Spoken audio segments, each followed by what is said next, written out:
Hi hello ಎಲ್ರಿಗೂ ನಮಸ್ಕಾರ. ಎಲ್ಲ ಹೇಗಿದ್ದೀರಾ? ಎಲ್ಲ ಚೆನ್ನಾಗಿದ್ದೀರಾ ಅನ್ಕೊಳ್ತೀನಿ. Welcome back to Vinod Nivedita YouTube channel.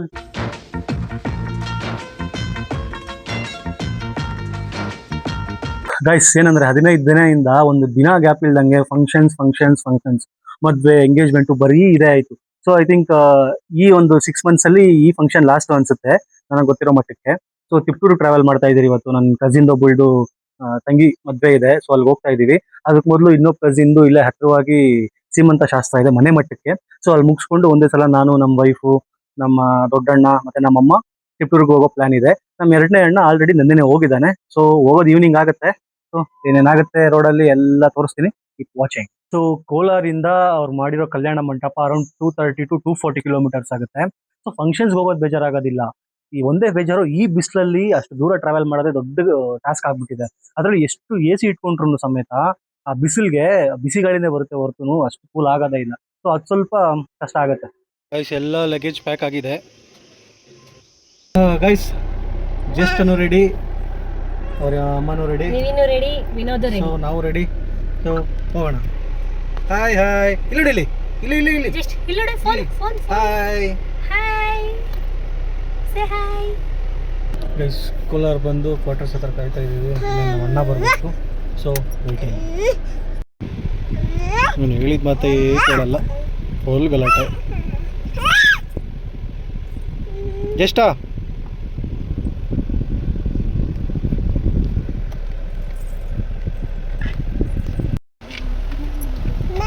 ಬಾಯ್.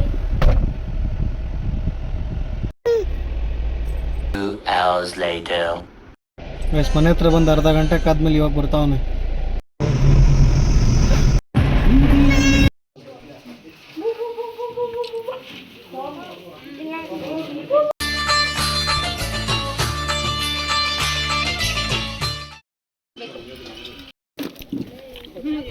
ಸೀಮಂತ ಹತ್ರ ಮುಗೀತು, ನೆಕ್ಸ್ಟ್ ಮದುವೆನಾ? ಇನ್ನೂ ಒಂದು 5 hour ಆಗುತ್ತೆ ರೀಚ್ ಆಗುತ್ತೆ ತಿಪ್ಟೂರು. ಎಕ್ಸಾಕ್ಟ್ಲಿ ಟೈಮ್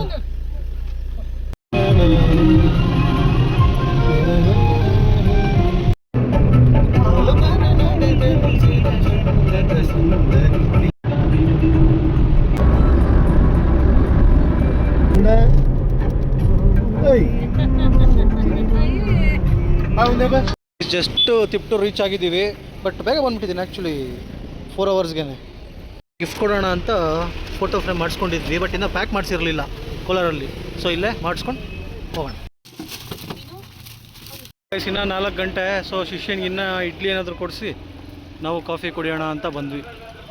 ಗೈಸ್, ಯಾವುದೋ ಶಿವಮ್ ಕೆಫೆ ಅಂತ ತಿಪ್ಟೂರಲ್ಲಿ, ಸಖತ್ತಾಗಿದೆ. ಶಿಷ್ಯನ್ಗೆ ಇಡ್ಲಿ, ನಮಗೆ ಕಾಫಿ ಬಜ್ಜಿ.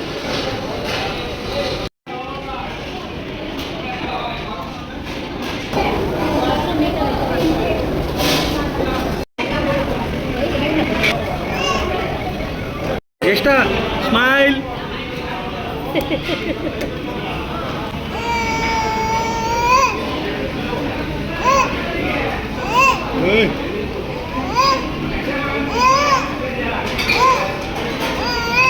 ಗೈಸ್, ಜಸ್ಟ್ ಇವಾಗ ತಾನೇ ರೀಚ್ ಆದ್ರಿ ತಿಪ್ಟೂರು. ನಮ್ಮ ಅಣ್ಣ ವಿಜಿ ನೆನ್ನೆನೇ ಬಂದಿದ್ದ, ನಾವು ಇವಾಗ ಬಂದಿದ್ದೀವಿ. ಎಕ್ಸಾಕ್ಟ್ಲಿ 4:15, 4 hour ಬಂದಿದ್ದೀವಿ. ಮೊನ್ನೆ ಇನ್ನೊಬ್ಬರದ್ದು ಮದುವೆ ಆಯಿತು ತಿಪ್ಟೂರಲ್ಲೇ, ಹಂಸ ಅಂತ. ಸೊ ಅವ್ರ ಮದುವೆಗೆ ಬರೋದಕ್ಕಾಗಿರಲಿಲ್ಲ.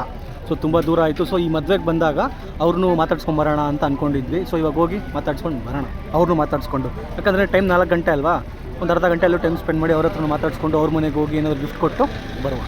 ಗೈಸ್, ಇವಳೇ ನನ್ನ ತಂಗಿ ಯಶಸ್ವಿನಿ ಅಂತ. ಗೈಸ್, ಇನ್ನು 4:15 ರೆಡಿ ಮಾಡ್ತಾ ಇದ್ದಾರೆಲ್ಲ.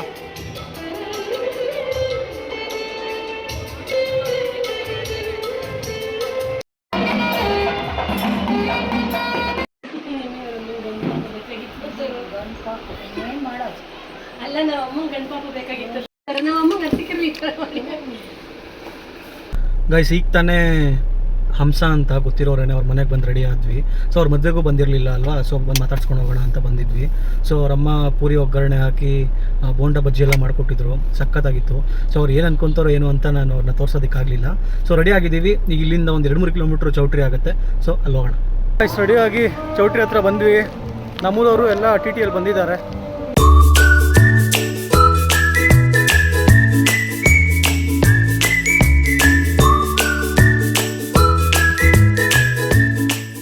ಶಿಷ್ಯ ಫುಲ್ ಗಲಾಟೆ. ಶಿಷ್ಯ ಹಾಯ್ ಹಾಯ್ ಜೈಸ್ತಾ. ಗಾಯ್ಸ್ ಟೈಮ್ 8 ಗಂಟೆ, ಇನ್ನು ಈಗ ವೆಲ್ಕಮ್ ಡ್ಯಾನ್ಸ್ ಸ್ಟಾರ್ಟ್ ಮಾಡ್ತಿದ್ದಾರೆ. ಜೀವನೇನೆ ಜೀವನೇನೆ. ಗಾಯ್ಸ್ ಚೌಟ್ರಿಗಳಲ್ಲಿ ಫುಲ್ಲು ಬಿಸಿ, ಸೊ ಇರೋದೇ ಇಲ್ಲ. ಫ್ಯಾನು ಕೂಲರ್ ನೋಡಿ ಅಲ್ಲೇ ಕೂರಿಸ್ಬೇಕು, ಕಷ್ಟ.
ಗೈಸ್ ಪಾಪ ನಮ್ಮ ಶಿಷ್ಯ ಎಷ್ಟು ಗಲಾಟೆ ಮಾಡ್ದ ಅಂತ ಹೇಳಿದ್ರೆ, ಬಿಸಿ ಒಳಗಡೆ ಪಾಪ ಅಬ್ಬಾ ನಮಗೆ ಬೇಜಾರಾಗ್ಬಿಡುತ್ತೆ ಯಾಕೆ ಕರ್ಕೊಂಬರ್ತಿರೋ ಅಂತ. ಬಟ್ ಏನು ಮಾಡೋದು, ಫ್ಯಾಮಿಲಿ ಸಮೇತ ಬಂದುಬಿಟ್ಟಿರ್ತೀವಿ, ಕಷ್ಟ ಆಗ್ಬಿಡುತ್ತೆ. ಗೈಸ್ ಎಲ್ಲ ನಮ್ಮೂರವ್ರು ಬಂದರು, TT ಮಾಡಿದ್ವಿ ಊರಿಂದ. ಶಿಷ್ಯ ಪಾಪ ತುಂಬ ಟಾರ್ಚರು. ಒಂದು ಸ್ವಲ್ಪ ಅನ್ನ ಹಾಕ್ಕೊಂಡು ನಮ್ಮ ಅಣ್ಣ ಕರ್ಕೊಂಬರ್ತಾ ಇದ್ದಾನೆ. ಪಾಪ ಒಳಗಡೆ ಬಿಸಿ ಆಗ್ತಾರೆ. ಹೆಂಗನಿಸ್ತು ಈ ಬೇಸಿಗೆ ಕಾಲದಲ್ಲಿ ಮದುವೆ ಮನೆಗಳು? ನಮ್ದು ಓಕೆ, ಪಾಪ ಜ್ಯೇಷ್ಠನ್ ನೋಡಿದ್ರೆ ಅಯ್ಯೋ ಅನ್ಸುತ್ತೆ. ಅವ್ನಿಗೇನೂ ಇಲ್ಲ, ಗಾಳಿನಲ್ಲೇ ಬದುಕಿರೋದು ಅವನು. ಅವನಿಗೆ ಗಾಳಿ ಬಂದಿದ್ರೆ ಸಾಕು, ಅವನಿಂದ ಒಂದು ಸ್ವಲ್ಪ ಕಷ್ಟ ಆಗ್ತದೆ. Otherwise all fine. ಗಾಯ್ಸಲ್ಲೆಲ್ಲ ಪುರಿ ಉಸ್ಲಿ ತಿಂದಿದ್ವಿ, ಇಲ್ಲಿ ಜಸ್ಟ್ ಕೈ ತೊಳಿಬೇಕು ಅಂತ ಅಷ್ಟೇ. ಊಟ ಆಯಿತು, ಬೇಡ ಹಾಕೊಂಡು ಆಚೆ ಹೋಗ್ತಾ ಇದ್ದೀವಿ. ಗೈಸ್ ಹೆವಿ ಅಂದರೆ ಹೆವಿ ಬಿಸಿ. ಡ್ರೆಸ್ ಚೇಂಜ್ ಮಾಡ್ಕೊಂಡ್ಬಿಟ್ಟು ನಮ್ಮಮ್ಮ ಇಬ್ಬರು ಅಣ್ಣಂದ್ರು ಇಲ್ಲೇ ಇರ್ತಾರೆ. ನಾನು ನಮ್ಮ ಮಿಸ್ಸಸ್ಸು ಜ್ಯೇಷ್ಠ TT ಬಂದಿದೆಯಲ್ಲ, ಊರವ್ರ ಜೊತೆಲೇ ಹೋಗ್ತೀವಿ. ಸೋಮವಾರ ಅಲ್ವಾ ಕೆಲಸ ಸ್ಟಾರ್ಟು, ಸೊ ರಿಸ್ಕ್ ಆಗೋಣದು ಬೇಡ, ರಜಾನೂ ಇಲ್ಲ. ಅವ್ರು 3 ಜನ ಇಲ್ಲೇ ಇದ್ದು ನನ್ನ ಕಾರಲ್ಲಿ ಮುಹೂರ್ತ ಮುಗಿಸ್ಕೊಂಡು ಒಂದೇ ಸಲ ನಾಳೆ ಬರ್ತಾರೆ, ನಾವು ಇವತ್ತೇ ಹೋಗ್ತೀವಿ. TTಯಲ್ಲೇ ಹೋಗ್ತಾ ಇದ್ದೀವಿ. ಶಿಷ್ಯ ಮಲ್ಕೊಂಡ್ಬಿಟ್ಟಿದ್ದಾನೆ.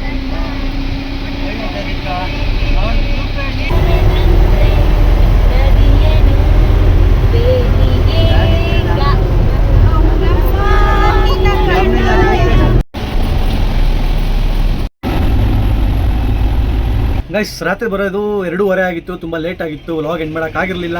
ಸೊ ಈ ವ್ಲಾಗ್ ಇಷ್ಟ ಆಗಿದ್ರೆ ಲೈಕ್ ಮಾಡಿ, ಕಮೆಂಟ್ ಮಾಡಿ, ಶೇರ್ ಮಾಡಿ, and thank you for watching.